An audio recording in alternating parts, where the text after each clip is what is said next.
한번 기도하겠습니다. 하나님 아버지 감사함을 드립니다. 참 이 어두운 세상 가운데 저희들을 빛으로 불러주시고 아무런 자격 없는 저희들 주님의 천국으로 인도해 주시고 이 교회에서 또 이 세상을 섬기며 빛과 소금으로 저희들을 불러주심을 감사합니다.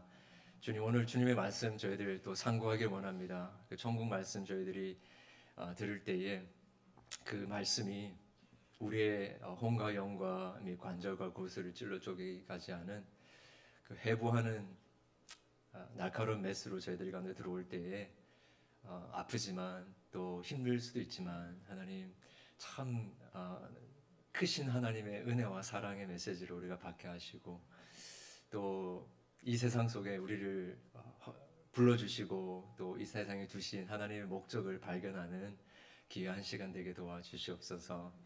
주님, 이 시간에도 오직 그리스도의 영광만 드러나게 하시고 참 이 무익한 종은 십자가 그늘들을 숨겨주시고 우리 모두 함께 주님을 높이는 시간 되게 도와주시옵소서. 예수 그리스도 이름으로 기도합니다. 아멘.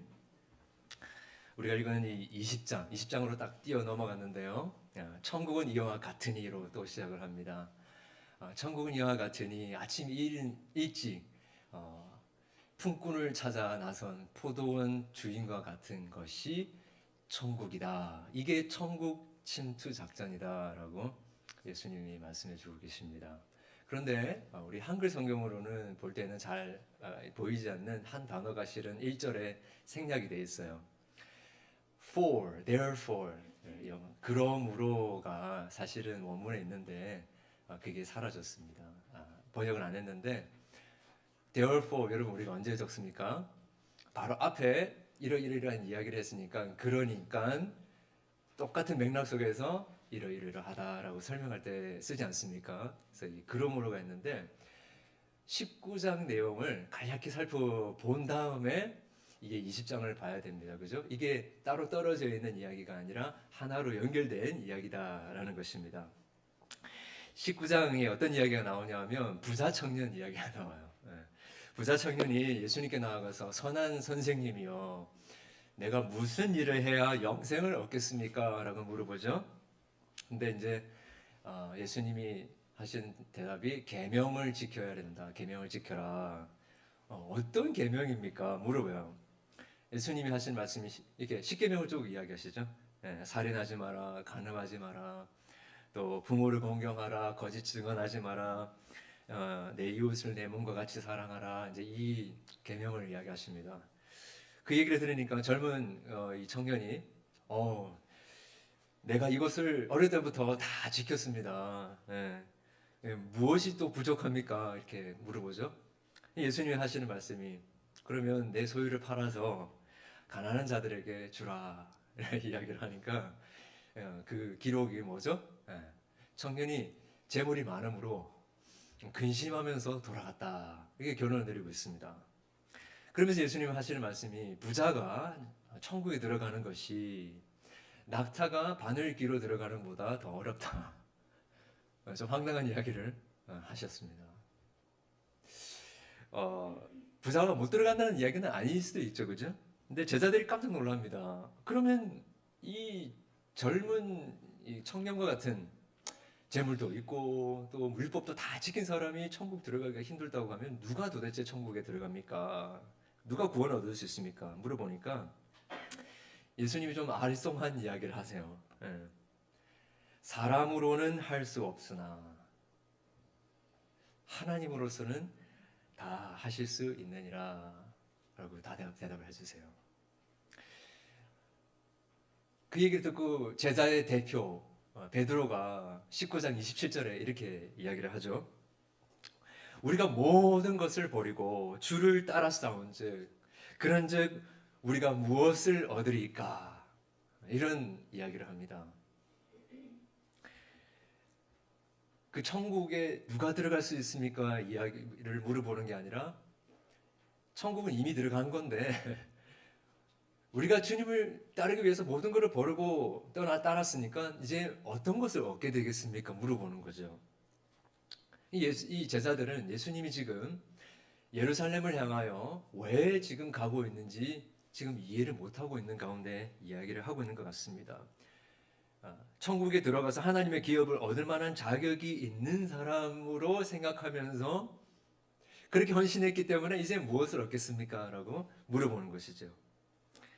예수님이 28절부터 이렇게 대답을 하십니다. 세상이 새롭게 되어 인자가 자기 영광의 보좌에 앉을 때에, 이게 언제입니까? 지금 당장 이걸 이야기하는 게 아니라 예수님께서 죽으시고 부활하시고 승천하시고 다시 재림하실 때, 그때를 이야기하는 거죠. 그런데 지금 이 제자들의 마인드 세트 속에서는 그 날을 바라보지 못하고 있어요. 그 종말론적인 나라를 보지 못하고 있는 거죠. 그때 예수님 하시는 말씀이, 나를 따르는 너희도 12보좌에 앉아 이스라엘 12지파를 심판하리라. 내 이름을 위하여 집이나 형제나 자매나 부모나 자식이나 전토를 벌인 자마다 여러 배를 받고 또 영생을 상속하리라. 그러니까 그런 보상이 없다라고 이야기하는 것이 아니라 그날에 나를 다 버리고 따른 자는 배로, 그리고 영원한 생명을 얻으리라라고 하고 있는 것이죠. 조금 제자들이 생각했던 그 보상하고 예수님이 말씀하시는 보상하고는 굉장히 좀 어떤 면에서 핀트가 좀 안 맞는 부분이 있었던 것 같아요. 그러면서 예수님께서 마지막으로 19장 30절에 하셨던 말씀이 결론이었죠. 그러나 먼저 된 자로서 나중되고 나중된 자로서 먼저 될 자가 많다. 그 맥락 속에서 지금 20장 천국 비유, 포도원 비유를 하고 계시는 것입니다. 천국은 이른 아침 품꾼들을 찾아 나선 포도원의 주인과 같다라고 하셨는데요. 이 포도원의 주인이 품꾼을 찾아서 이른 아침 나갑니다. 그런데 여러분, 그 품꾼 하면 요즘 잘 쓰는 말은 아닌데요, 그죠? 이 품꾼은 실은 예수님 당시에는 종 혹은 노예보다도 더 하층 계열의 사람이라고 이야기를 할 수 있을 것 같아요. 종은 주인의 그래도 보호를 받았었어요. 먹는 거 끼니는 걱정 안 해도 되고, 우리 가족들의 그 신변과 안전은 어느 정도 보호가 되었었습니다. 그런데 이 품꾼들은 그런 보호 장치가 아무것도 없었고, 그야말로 하루 벌어서 하루 사는, 겨우겨우 몇명하는 그런 존재들이었던 것이죠. 그런데 지금 우리가 주의 나라에서 다 버리고 주님을 따랐으니까 무엇을 이제 더 얻겠습니까? 라고 물어보는 제자들을 향하여서 빗대어서 너희들은 지금 품꾼과 같은 존재다라고 예수님이 이야기하시는 거예요. 그 포도원에 이제 일꾼들을 이렇게 모집을 하는데 그 주인이 일하는 게 뭔가 좀 어수선합니다.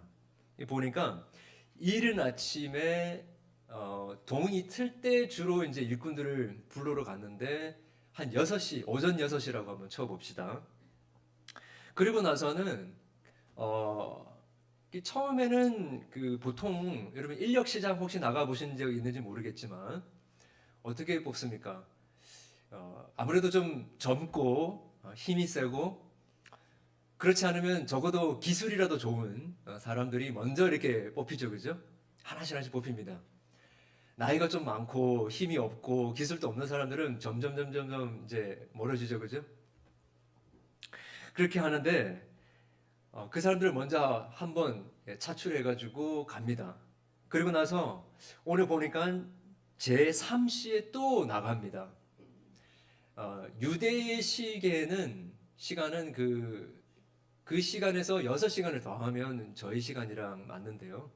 3시면 언제가 됩니까? 오전 9시가 되는 거죠. 오전 9시에 다시 나갑니다. 그리고 나서 또 제6시에 나가요. 제6시는 언제입니까? 네, 12시. 점심 먹는 시간에 또 나갔다고 그래요. 그게 단 줄 알았는데 한 번 더 나갑니다. 6절에 보니까 제11시 언제죠? 그리고 그 전에 제9시에 나가고 또 제12시에 나갑니다. 11시에 나갑니다. 오후 3시에도 나가고 마지막에는 오후 5시에도 나가죠. 근데 거기에 보니까 오늘 6절 말씀에 표현이 이렇게 됐어요. 나가 보니까 서 있는 사람들이 또 있는지라 이르되 너희는 어찌하여 종일토록 놀고 여기 서 있느냐라고 하는데 이게 뭐 그런 표현 아니에요. 아이고 놀고 자빠졌네 뭐 이런 표현이 아니고 왜 놀고 여기 서 있느냐 이 말은 이렇게 아무도 써주지 않아가지고 그냥 어쩔 줄 몰라서 서성이고 있는 모습이죠, 그죠? 이들은 오늘 일을 하지 못하게 되면 그날 굶는 거예요, 그죠? 살지 못하는 겁니다. 가족들도 먹을 게 없게 되어버리게 되는 그러한 그 상황 가운데 있었던 것이죠. 근데 그들을 향하여서 이제 불러주시는데 그들이 이제 놀고 있는 가운데에서 그들을 불러주십니다. 7절에 보니까 이르되 우리를 품꾼으로 쓰는 이가 없음이니이다. 아무도 안 불러준다라는 거죠. 이르되 예수님 하시는 말씀이 주인이 하는 말이 너희도 포도원에 들어가라 하니라. 정말로 이 사람들은 절박한 정도가 아니라 아무 희망이 없는 그냥 그 날은 죽을 수밖에 없는 자들이었는데 너희도 포도원에 들어가라 라고 하는 이야기를 듣는 거죠. 사람들은 그렇게 생각하는 경우가 많은 것 같아요. 이 땅에서 사는 동안에는 정말 이 지긋지긋한 일 이렇게 하는데 천국 가면 아유 일을 안 하고 그냥 원토록 쉬니까 얼마나 좋겠냐라고 생각하시는 분들이 있더라고요. 제가 좀 실망을 하게 해드려서 죄송한데 천국에는요 일을 안 하는 게 아니라 일을 계속 하게 되어 있습니다. 우리는 아이고 이 지긋지긋한 일 좀 그만했으면 좋겠다라고 하면서 요즘에 젊은 청년들의 꿈이 이거래요. Early retire. 저는 이렇게 들으면서 꿈이 하도 없다고 하지만 이렇게 빨리 은퇴하는 게 꿈이라고 이야기를 할 정도냐 뭐 그런 생각을 했는데 은퇴하신 분들의 이야기를 들어보면요 첫 한 1년은 굉장히 좋대요. 맨날 놀고 먹고 여행 다니고 골프 치고 좋은데 한 1년 지나면요 너무 무료하대요. 그것도 한두 번이지 일어나자마자 골프 치고 점심 먹고 골프 치고 이제 플로리다에 그런 분들이 많이 계시는데 좀 삶이 조금 서글퍼요 약간. 여러분 이게 은퇴는 사실 진정한 의미의 은퇴는 일을 안 하는 게 은퇴가 아니고 새로운 어떤 사명을 발견하는 거죠, 그죠? 젊었을 때 하지 못했던 일들 하면서 새로운 보람을 찾는 게 은퇴 아닙니까, 그죠? 참 저희 교회 여러 성도님들을 만들면서 많은 도전을 받는데 그 중에 참 우리 송장로님 또 민성 교사님 이렇게 보면서 정말 이렇게 연세가 많으신데도 불구하고 끊임없이 지금 또 밖에서 이게 일을 하시고 과수원도 하시고 또 추울 때는 실내에서도 일을 하시고 또 열심히 선교도 하시고 그런 거 보면서 정말 도전이 되더라고요. 그게 진짜 은퇴의 참 의미 아닌가라는 생각을 하게 됩니다. 실은 일하지 않는 게 실은 지옥과 같은 거예요. 사명이 없는 것이 지옥이죠. 놀고 먹는 게 좋을 것 같은데 사실 그게 지옥입니다. 아무도 안 찾아주는 거예요. 아무도 그 사람의 가치를 알아주지 않는 거예요. 혼자만 잘 먹고 혼자만 잘 사는 그게 지옥이에요. 실은 우리는 늘 우리가 하는 일을 힘들고 피하고 싶은 것으로 생각하지만 사실은 우리가 지금 무언가를 하고 있다라는 그 자체가요 하나님이 우리를 사용하고 계시고 그 일을 통하여서 하나님의 나라를 섬기게 하고 계신다라는 증거 아니겠습니까? 종종 사람들은 에덴 동산에서 아담과 하와가 이 타락함으로 말미암아 이 지긋지긋한 노동이 시작됐다라고 생각하는데 사실 그게 아니죠. 정확하지 않습니다. 타락했을 때에 그 노동을 해도 일을 해도 그 땅이 정확하게 그 소산을 내지 못하고 가시와 엉겅퀴만 낸 것이 고통스러운 것이 부가가 된 것이 하나님의 심판이었지. 원래 이 노동, 원래 일하는 것은 하나님이 주신 축복이었습니다. 안 믿으시는 것 같은데 창세기 1장 27절부터 보면 하나님께서 인간을 창조하시고 사명을 주세요. 선물로 주세요. 우리 같이 한번 읽어볼까요? 자, 시작. 하나님이 자기 형상 곧 하나님의 형상대로 사람을 창조하시되 남자와 여자를 창조하시고 하나님이 그들에게 복을 주시며 그들에게 이르시되 생육하고 번성하여 땅에 충만하라. 땅을 정복하라. 바다의 물고기와 하늘의 새와 땅에 움직이는 모든 생물을 다스리라 하시니라. 하나님이 이르시되 내가 온 지면에 씨 맺는 모든 채소와 씨 가진 열매 맺는 모든 나무를 너에게 주노니 너희의 먹을 거리가 되리라. 여러분 과수원 하시는 우리 성장님께 장로님께 여쭤보시면 아시겠지만 여러분 이 재배하는 거 보통 일이 아닙니다.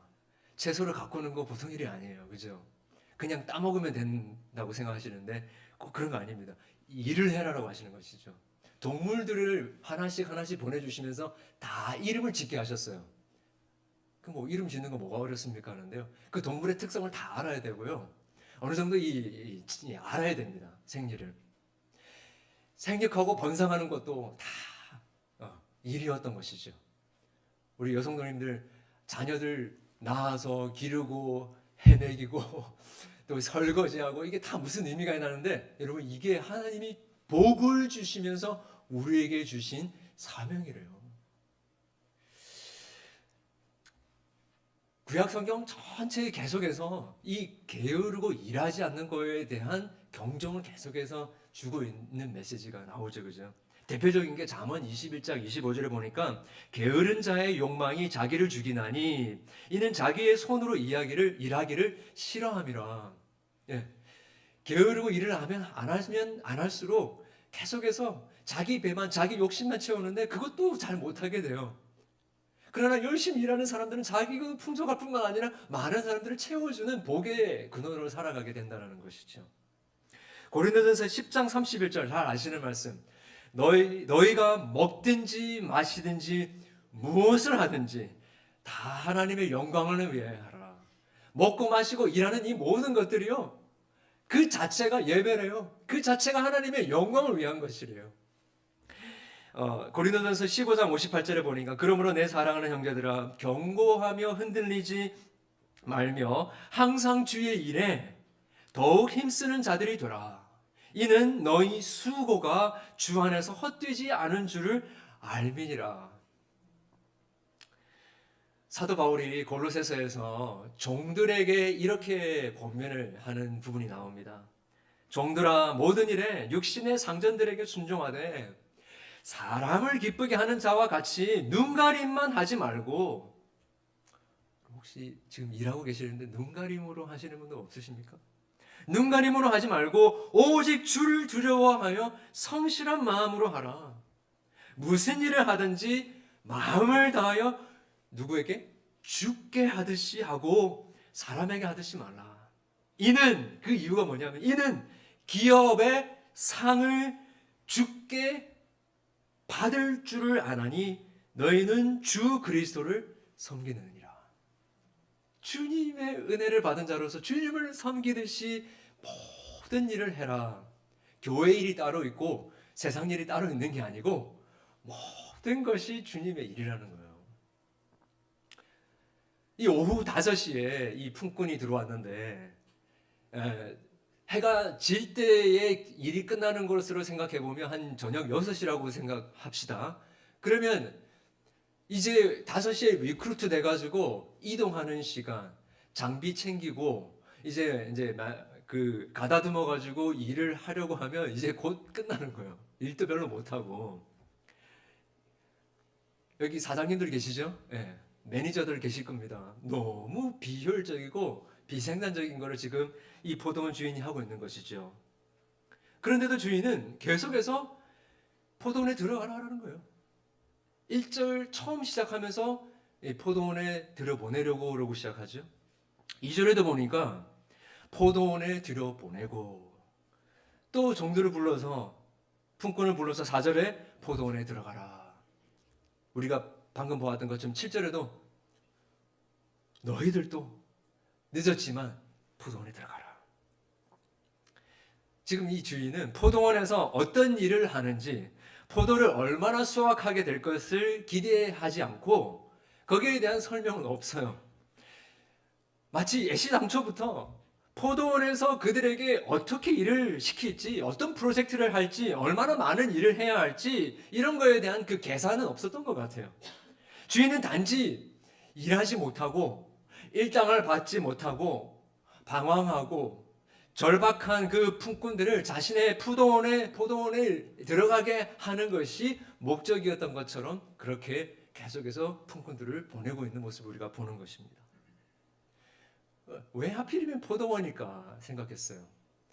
여러분, 포도나무가 성경 전체에 가지고 있는 그 상징하는 의미들 여러분 아시죠? 그죠? 이스라엘, 하나님의 백성들을 가르쳐서 이 포도나무라고 했습니다.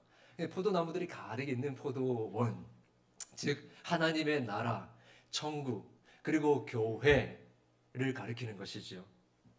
품꾼들을 이 천국으로 들어보내게 하시는 하나님의 마음이 여기에 나타나 있는 것입니다. 천국은 마치 품꾼을 얻어 포도원에 들여보내려고 이른 아침에 나간 집주인과 같다는 거예요. 천국은 집주인과 같다는 거예요. 여러분, 천국은 그냥 예수님 믿고 들어가게 되는 그런 어떤 곳, 장소의 개념 이전에 천국은 집주인과 같습니다. 하나님의 나라는 바로 하나님 그 자신인 것입니다. 하나님을 아는 곳이에요. 그 포도원의 주인의 마음을 아는 곳, 그곳이 천국인 것입니다. 그래서 요한복음 17장 3절에 영생은 했죠. Eternal life. 영생은 곧 유일하신 참 하나님과 그가 보내신 자 예수 그리스도를 아는 것이니라. 안다라는 게 그냥 지식적으로만 아는 게 아니죠. 그죠? 그냥 실존적으로 관계 속에서 전인격적으로 그분을 아는 것입니다. 경험하는 것이죠. 그분과 연합되는 것을 이야기하는 것입니다. 천국은 그렇게 하나님의 마음을 아는 자들이 있는 곳이죠. 천국은 이렇게 일과 성과로 들어가는 곳, 혹은 스펙으로나 그 사람들의 능력이나 기술로 들어가는 곳이 아니라, 공로나 업적으로 들어가는 것이 아니라, 그렇게 차등으로 선착순으로 들어가게 하는 것이 아니라, 아무리 늦었다 하더라도, 아무리 능력이 없다 하더라도 무조건적으로 그 주인의 은혜로 들어가게 되는 것이 바로 천국이다라고 예수님께서 말씀하고 계시는 것입니다. 천국은 그렇기 때문에, 은혜로 들어갔기 때문에 거기서 일한 정도에 따라 얻는 그 보상 또한 모두 다 동일하다는 거죠. 다 똑같다는 것입니다. 여기에 상당하게 너에게 보응하리라 라고 이제 표현을 주인이 이야기를 하고 있는데, 상당하게라는 말 여러분 우리가 잘 쓰지 않죠, 그죠? 상당하게라는 말은 영어로 이야기를 하자면 그 말입니다. fair하게.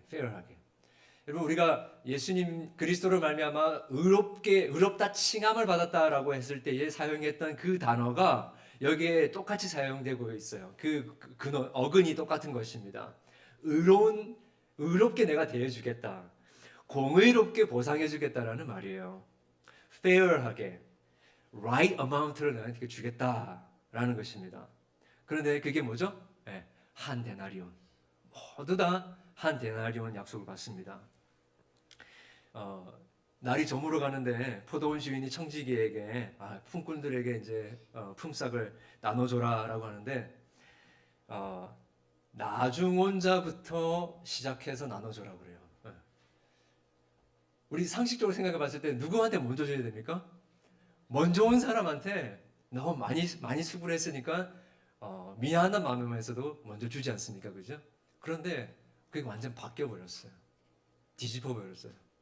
나중 온 자에게 먼저 주라라고 하는데, 나중에 오후 5시에 온 종이 기대를 했던 거는 아마 한 12분의 1 정도 받을지 않을까라고 생각했었을 것 같아요.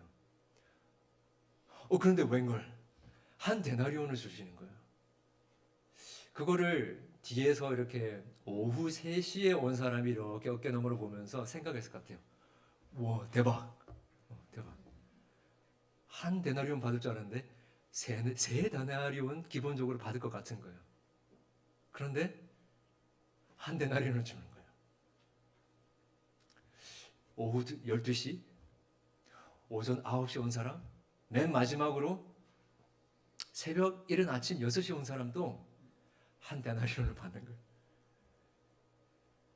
야, 오늘 대박 쳤다. 12데나리온을 받을 줄 알았는데 그게 아니라 한 데나리온을 받는 거예요. 누가 제일 화가 났겠습니까? 그래서 이런 이야기를 합니다.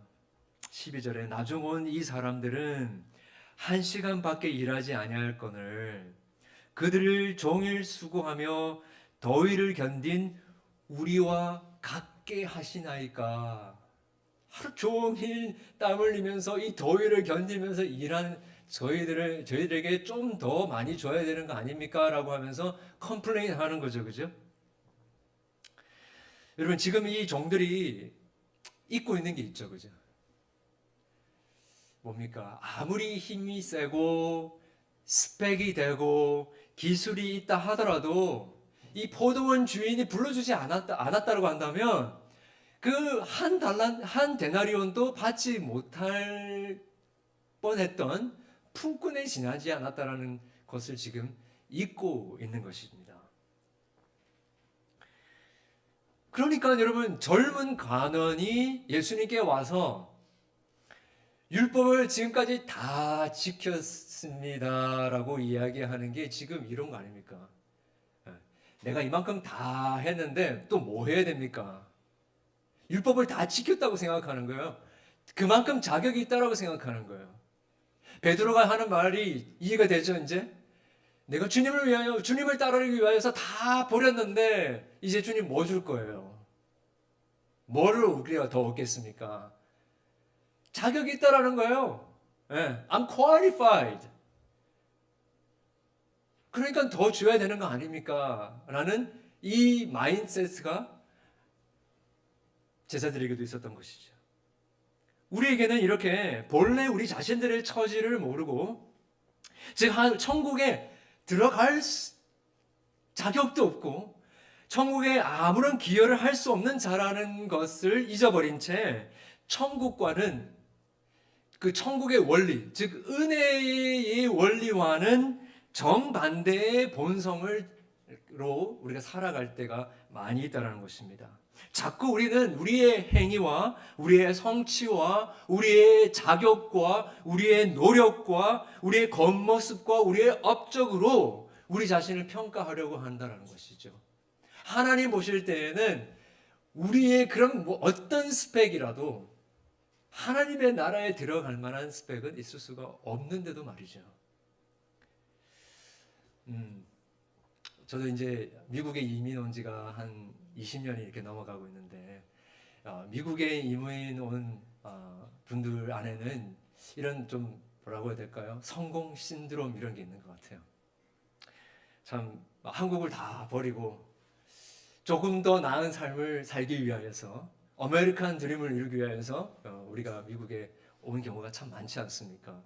한국에서 대접받으면서 일을 할 수 있음에도 불구하고 낮은 곳에 내려가서 이 브로큰 잉글리시로 이 백인들에게 무시를 당하면서도 정말 억척같이 그 모든 것들을 이겨내면서 사업을 일구어내고, 흔히 말하는 것처럼 등골이 휘고 정말 뼈가 빠지듯이 그렇게 일을 하면서 번듯한 집을 마련하고 차도 사고 자녀들도 대학 보내고 이런 것들을 일구어냈다라는 그런 거에 대한 뭔가 보상, 뭔가 인정을 받고 싶은 마음들이 참 우리 이민자들 안에 있다라는 생각을 해보게 됩니다. 그러다 보니까 늘 우리 사람들을 판단하는 것도 이렇게 겉모습으로 얼마나 많은 것을 이루었는지로 평가를 하려고 하는 경우가 참 있는 것 같아요. 어떤 좋은 차를 타느냐, 어떤 가방을 들고 있느냐, 자녀들이 어떤 대학교를 다니고 있느냐 등으로 그 사람의 성공과 실패를 평가하려고 하는 높낮이를 판단하려고 하는 경우가 있지 않나 생각합니다. 근데 그게 밖에만 있는 게 아니라 교회 안에도 있는 것 같아요. 신앙생활을 하려고 할 때도 신앙의 우열을 이렇게 어떤 업적이나 성과나 능력이나 겉모습으로 이렇게 우열을 가리려고 하는 그런 마음이 우리에게 있는 것 같아요. 교회를, 주님의 공동체를 뭔가 일하는 곳으로 생각하는 경우가 종종 있는데, 뭔가 도움을 줘야 하는 곳으로 생각하는 경우가 있는데, 그런 거죠. 미국 사회에서도 인정받기 힘들고 가정에서도 인정받기 힘든데 교회에서만큼은 열심히 일함으로 말미암아서 인정받고 싶은 마음, 이 사회에서 이렇게 열심히 노력했던 것에 대해서 인정하고 받고 싶은 마음이 있지 않나라는 생각을 하게 됩니다. 저도 어릴 때 그런 선배들이 있었는데 이게 보면 와 정말 그냥 교회 살아요. 예. 교회가 집인 것처럼 살면서 행사가 있을 때마다 수시로 나와서 봉사하고 열심히 돕고 희생적으로 봉사하고 소외되고 어려운 지체들 이렇게 돌아보고 그러면서 또 겸손하기까지도 하고요. 정말 성경 지식도 많고 교리도 줄줄줄 깨고 있어요. 와 진짜 삶의 제 인생의 롤 모델 같은 사람. 그런데 어느 순간 그 선배들이 교회에 찾아볼 수가 없어요. 어디 갔는지. 아무도 소식을 몰라요. 나중에 들리는 말이 교회 떠난 지 오래됐다고. 이해가 안 되는 거죠. 아니 그렇게 헌신하고 그렇게 주님을 사랑하고 한다고 표현을 하고 지식도 있는 분들이었는데 왜 저렇게 됐나? 겉으로 판단할 수 없는 문제라는 것이죠. 주님은 중심을 보신다랍니다. 여러분 제일 교회에서 해서는 안 되는 바람직하지 않은 일 중에 하나가 뭐냐면요. 섬김과 봉사를 맡겨줌으로 말미암아 아직 신앙도 없는 분들인데 그분들로 하여금 내가 이렇게 이 일도 하고 저 봉사도 하고 있기 때문에 그걸로 성도됨의 정체성을 유지하도록 만드는 거예요. 그렇게 하시면 안 돼요. 그게 우선이 아니라 여러분 교회는요 봉사하러 오시는 게 1차적인 목적이 아니고요 은혜를 받으시려야 돼요. 예수 그리스도로 말미암아 거듭나시고요 천국 백성이 되는 겁니다. 그러면 누가 교회를 섬깁니까? 아니 당연히 섬기고 봉사를 하셔야 되죠. 근데 그거는요 동기가 중요합니다. 동기가. 제 친구 동기 말고요 마음의 동기가 중요합니다.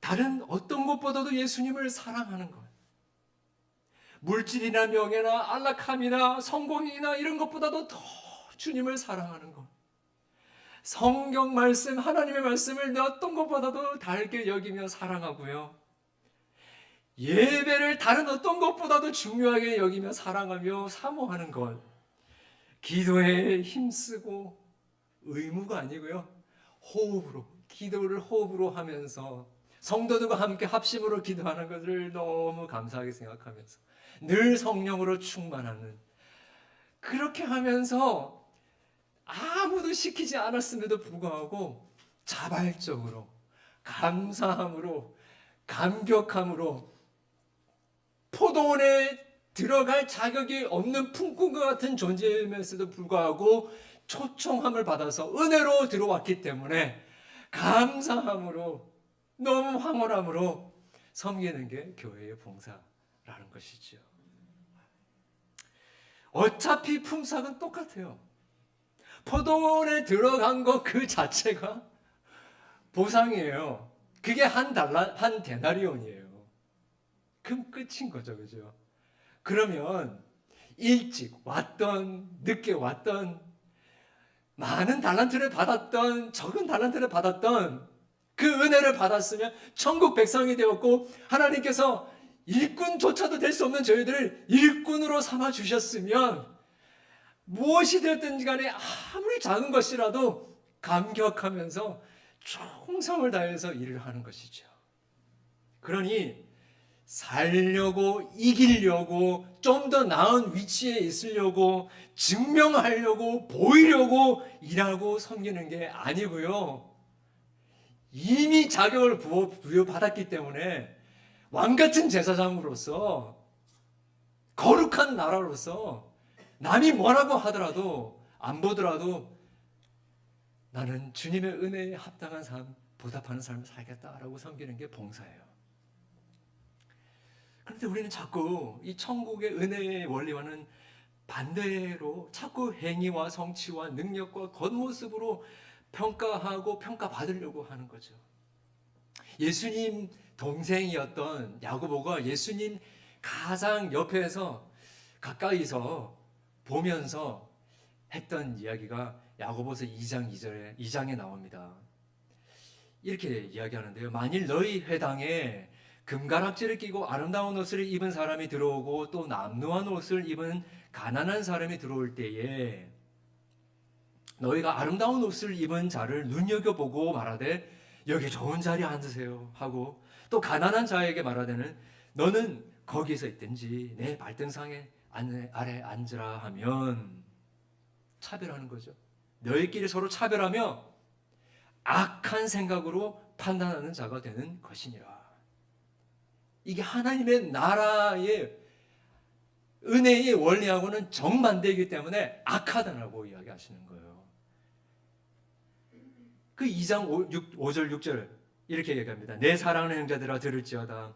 하나님이 세상에서 가난한 자를 택하사 믿음에 부요하게 하시고 또 자기를 사랑하는 자들에게 약속하신 나라를 상속으로 받게 하지 아니하셨느냐. 너희는 도리어 가난한 자를 업신여겼도다. 부자는 너희를 억압하며 법정으로 끌고 가지 아니하느냐. 비교하지 말라는 거예요. 편견을 가지지 말라는 거예요. 내가 더 많이 받아야 되는데 라고 생각하지 말라는 거예요. 이 은혜의 특성을 오해하니까 자꾸 미움이 생기고 비교하고 질투가 나고 원망하고 원한을 가지게 되는 일이 일어나게 되는 거죠. 이 불평하는 품꾼에게 집주인이 이제 답을 합니다. 13절부터 보니까 친구여 내가 내게 잘못한 것이 없노라. 내가 나와 한 데나리온의 약속을 하지 아니하였느냐. 네 것이나 가지고 가라. 나중 온 이 사람에게 너와 같이 주는 것이 내 뜻이니라. 이게 이 주인의 마음이었던 것이죠. 내 것을 가지고 내 뜻대로 할 것이 아니냐. 내가 선함으로 내가 악하게 보느냐. 나는 모든 자들에게 공평하게 은혜를 베풀었다. 그게 정의다라고 이야기하시는 것이죠.